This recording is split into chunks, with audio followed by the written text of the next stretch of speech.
Well. AOC has suddenly found herself in quite the predicament. The darling of our mainstream Marxist media has found herself having to fend off 12 challengers for the Democratic primary. We're going to take a look at Ocasio-Cortez and how she's being challenged and how it points to the bigger picture of the inherent futility of left-wing liberalism. I think you'll find it very enriching. Greetings, everyone. Dr. Steve here. It's wonderful to be with you as always. A super happy Wednesday to each and every one of you. If you haven't already done so, make sure to, you know what to do, right? Smack that bell and subscribe button. It'd be an absolute privilege to have you as a regular part of this channel where we analyze current events in light of super awesome conservative trends so you can live in the present, in light of even better things to come. I can get that out. I've said it a million times. Before we begin, make sure to download your free gift, which we put together just for you. We're calling it our Fake News Antidote, which is a compilation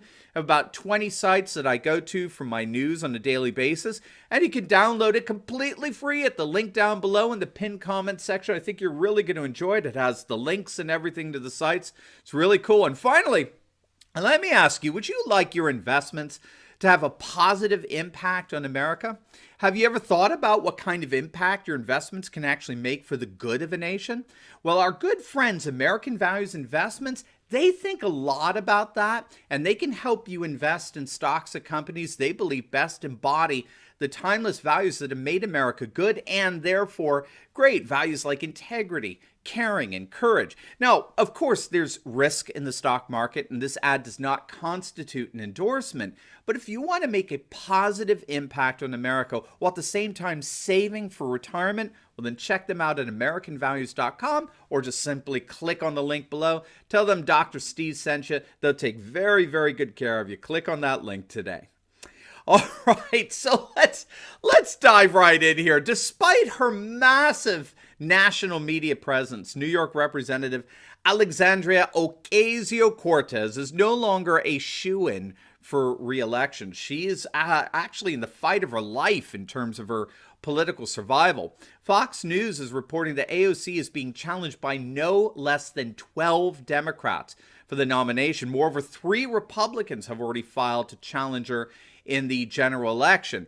Now, that said, she's going to be difficult to beat simply because she's amassed over $5 million in campaign funds. Isn't that wonderful? From bartender to millionaire in less than a year, and all you have to do is run for Congress. What a wonderful business model paid for by your own tax dollars. But again, as Fox News reports, while AOC's got the cash, she's also been guilty of annoying and irritating many Democrats. Remember AOC has accused Nancy the Ripper Pelosi of being a racist, right? They've not really gotten along at all. And she, of course, was largely to blame for Amazon withdrawing their plans to open up a major campus in Queens, which would have given the city hundreds, if not thousands, of jobs and tax revenue and alike. Polls show that the majority of New Yorkers blame AOC for Amazon's pullout. In fact, polls indicate that the majority of AOC's own constituents has said that they won't vote for her re-election. So we'll have to see how things develop in that for sure. But I do think there's a larger lesson here. I think there's a key to understanding why these media darlings of the left always seem to end up becoming so politically vulnerable, right? You see, AOC is proof positive that the liberal left, the liberal progressive left, literally has no boundaries, okay? So Jordan Peterson's been very, very good with this. I really appreciate his take. One of the things that Peterson likes to ask leftists is, when does the left go too far? Explain to me precisely where are the ideological and practical limits or boundaries for left-wing politics? We're very clear on the limits of the right, if you think it through. The supposed limits, of intolerance and racism and sexism and homophobia and xenophobia, and misogyny and bigotry, tax cuts for the rich, intolerance of the religious right, the Christian right, all of that. Yeah, we get it. The mainstream Marxist media never tires in reminding us of the taboos associated with the political right, right? The political right has clear limits. Go ahead and be a nationalist, but you're not allowed to be a racist or a xenophobe or even a nationalist at this point. Go ahead and be a traditionalist, but you can't be intolerant. You can't dictate to other people their own personal lifestyle choices, and on and on and on. The mainstream Marxist media never tires of reminding us of the limits of the right. But what precisely are the comparable limits of the left? Where does the left go too far? And you know the answer. The answer is simple. It doesn't. There are no limits. And there are no limits to leftism, actually, by definition. By definition of left-wing progressivism, there are no bounds. There are no boundaries. There are no borders, right? Isn't that interesting, right? There are no boundaries. There are no borders in this unimpeded progressive leftism. And this is because of their Marxist notion of history, right? Leftists are Marxists. And if you think it through, what the opposite. What is a conservative? We can define a conservative in many ways, but I think that no matter what kind of conservative you're dealing with, okay, again, by definition, right? Every single conservative is in some way, shape, or form a traditionalist. A conservative is a traditionalist. This is what unites, say, a constitutional conservative with a Russian Orthodox conservative, right? This is what unites a Hindu conservative with a Catholic conservative. A conservative is committed to the notion that there are certain beliefs, ideas, and practices of the past that are indispensable to our human flourishing in the present and the future, right? You got to get that, right? A conservative is committed to the notion that there are certain beliefs, institutions, and practices of our past that are indispensable to our human flourishing in the present and the future. And what you'll notice here is this radical continuity between past, present, and future, right? Conservatives see the past, present, and future all bound together in this lovely sense of unbroken consistency in terms of our highest values and aspirations. So to be a traditionalist is not to be just obsessed with the past. It is by definition to be just as committed to the present and the future. And this is largely because, as the Russian political philosopher Alexander Dugin puts it so well, this is largely because traditionalism is about a return to eternity. Traditionalism is a revelation of that which is always true, good, and beautiful, precisely because the true, the good, and the beautiful transcend time. They're eternal.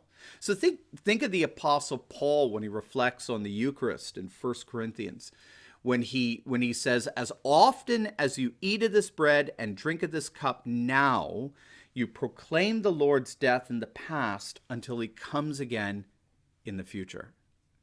Did you catch that, right? Past, present, and future are all bound together in this beautiful continuity, in this unique experience of time centered on the Eucharist. And that's, in general, the nature of conservatism. Conservatives are committed to the notion that there are certain beliefs, ideas, and practices of the past that are indispensable to our human flourishing in the present and the future. And again, this is simply because conservatives believe in what are often referred to as eternal or cosmic values, the true, the good, and the beautiful. By contrast, this is emphatically not the way the progressive looks at the world or history. While conservatives see this beautiful continuity between past, present, and future, progressive left-wing Marxists see a radical disruption in history. Marxists hate the past. Our history is reviled as hateful and bigoted and racist and sexist and homophobic. Just listen to Ocasio-Cortez talk about our history. Anything at all, any event outside the realm of civil rights is automatically denigrated as oppressive and racist and bigoted. Automatically. And so what's the only solution for the left-wing liberal given our hateful past? The only solution is the future. The future is where the promised land, the utopian promised land of wokeness lies. And here's the key. The future is by definition unbounded. There are no barriers inherent in the future. There are no borders apart, of course, from our disdain of our past for our bigoted history. And for those conservative traditionalists, of course, for those conservatives who have the gall to defend and celebrate a racist past, right? When has America ever been so great? So the fact that such absurdity can come out of the mouth of Ocasio-Cortez on an almost daily basis with the full support and backing of the mainstream Marxist media is just a principal case study of how left-wing liberalism literally has, by definition, no limits, no boundaries. There's nothing too radical. There's nothing to gauge as to whether you've gone too extreme or too far. It's like a bottomless pit. And that, my friends, is what so often sinks left-wing liberal candidates, because the true believers of left-wing Marxist liberalism like AOC, they always end up going too far. They always end up going too radical for the vast majority of voters, right? The majority of voters, even within the Democratic Party, to be fair, the majority of voters are not brave new world Marxists. They're neolibs. And so inevitably, left-wing politicians, radical Marxist politicians, they stumble. They go too far for the majority of their own constituency, let alone the majority of voters in general. And I think that's precisely what may be happening to AOC. I don't think it's just, I don't think it's just how, frankly, ill-informed she comes across, with the whole bootstrap silliness. I think left-wing liberalism itself, with its completely wide-open future, has a propensity towards radical extremism, which mercifully seems to turn off the majority of voters. We'll have to see what happens, of course.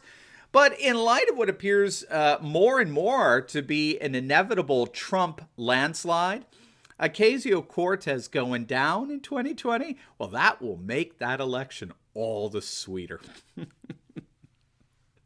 Now, before you go, we just uploaded a video on the coming collapse of the deep state. We look at the latest moves by President Trump and Attorney General Bob Barr that indicate that the swamp is absolutely and totally panicked. It really looks like indictments are about to fly all over DC. You're going to absolutely love it. So make sure to click on that link, and I'll see you over there. God bless.